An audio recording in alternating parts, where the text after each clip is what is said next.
Welcome, soon-to-be Pokemon Trainer. I'm Shin Diggity, and I'll be your guide today in all things Pokemon battling.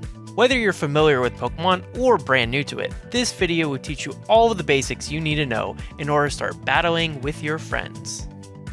Pokemon battles in the main series games are done in a turn-based format in which two players, each with a team of 6 Pokemon, take turns selecting various attacks for their Pokemon to use against their opponent's Pokemon until all of the Pokemon on one team are knocked out and unable to battle. The player with the last standing Pokemon wins. There are two main types of Pokemon battles: singles, which is a one-on-one Pokemon battle, and doubles, which is a 2 versus 2 variant. In this video, I'll primarily be focused on doubles, since it's what the Pokemon Company uses for its official competitive tournaments. Double battles require teamwork between Pokemon. You'll often need to support and protect ally Pokemon while strategizing around 2 opponents at once. That being said, almost all of what you will learn in this video can be applied to single battles as well, which is great if you plan on playing any of the main series games. Let me introduce you to one of my favorite Pokemon, Dragonite. He'll be helping us understand the first crucial part of Pokemon battles. Pokemon, of course. There are over 1,000 Pokemon, but they all share key features that define their strengths and playstyle.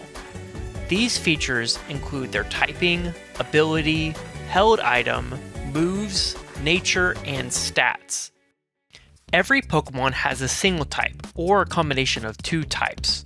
Dragonite is a dual type Pokemon, having the combination of the dragon and flying types. A Pokemon's type determines both what moves it learns and how much damage it receives from incoming attacks of different types. There are 18 types in total. They all interact with each other, having their own combination of strengths and weaknesses. Type matchups work similarly to elements in real life.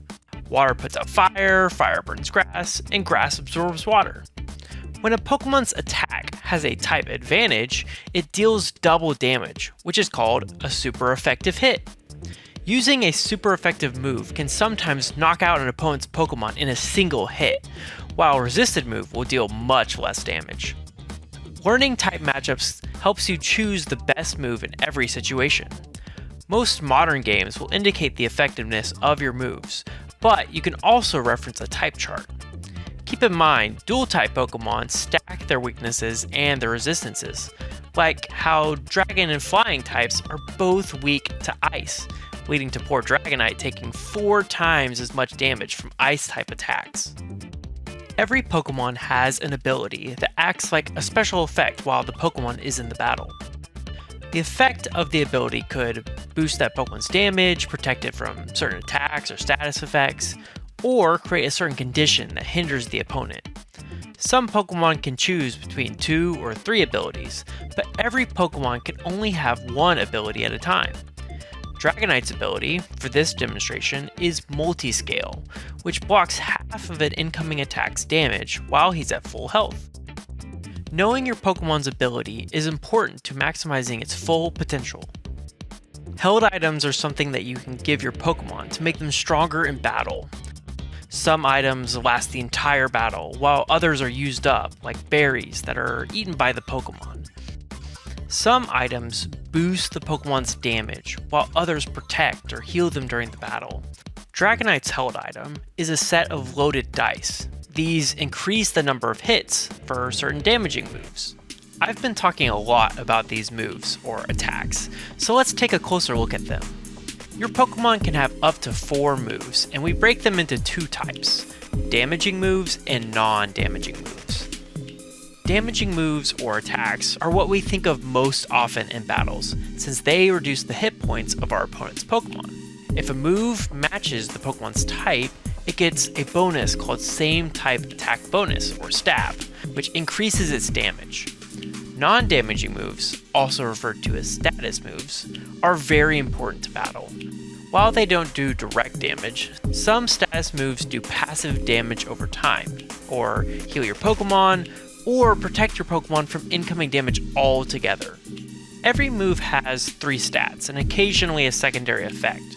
The first stat we'll be looking at is base power, which shows how strong a move is. The higher the base power, the more damage it deals. Stronger moves often come with drawbacks, like having lower accuracy or recoil. Status moves don't have BP, since they don't deal damage. Accuracy, the second stat your moves will have, determines how likely it is to hit. This is represented as a percentage out of 100, where 100 is guaranteed to hit, and anything below that has a chance to miss. The last stat, power points, or PP, shows how many times the move can be used in battle. More powerful moves might be limited to only one use per battle, whereas weak moves could be used up to 48 times. My friend Dragonite has 4 moves. They are Scale Shot, a stab damaging dragon type move that hits 2 to 5 times, Ice Spinner, a damaging ice type move that removes terrain, Extreme Speed, a damaging normal type move that almost always goes first, and Protect, a defensive non-damaging move that protects Dragonite from all other moves that turn. The stats of a Pokemon are arguably the most important for determining which Pokemon are good in battle and which fall short. Every Pokemon has a pool of stat points divided amongst 6 primary stats: HP, Attack, Defense, Special Attack, Special Defense, and Speed. HP, or Health Points, is probably the simplest stat, as it lets you know how much damage your Pokemon can withstand before being knocked out. Speed is also fairly straightforward. If your Pokemon has a higher speed stat than your opponent's Pokemon, then your Pokemon will move or attack before theirs. Attack and Defense, sometimes referred to as Physical Attack and Physical Defense, are the mirrored pair of Special Attack and Special Defense. Damaging moves can either be physical or special, and are represented by these symbols. Physical moves are things like punches, kicks, and slashes, whereas special moves are more like blasts of energy or more abstract attacks. A Pokemon's physical attack stat determines how good they are at using these physically damaging moves, and physical defense shows how good a Pokemon is at resisting those attacks. Special attack and special defense work the same way, just for special damaging moves. The two pairs rarely overlap with each other, and usually Pokemon are stronger on one side than the other. A Pokemon's nature can greatly affect their stats, since it will greatly increase one of its stats and decrease another. I'll save the in-depth look at natures for another video, as they're more of an advanced topic. With a team of up to 6 Pokemon and another trainer to challenge, you're now ready to battle. In a single battle, you're allowed to bring your entire team.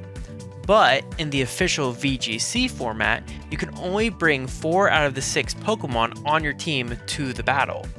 Since this format decides the winner based on the victor of 2 out of 3 battles, you have the opportunity to switch which 4 Pokemon you use in between battles.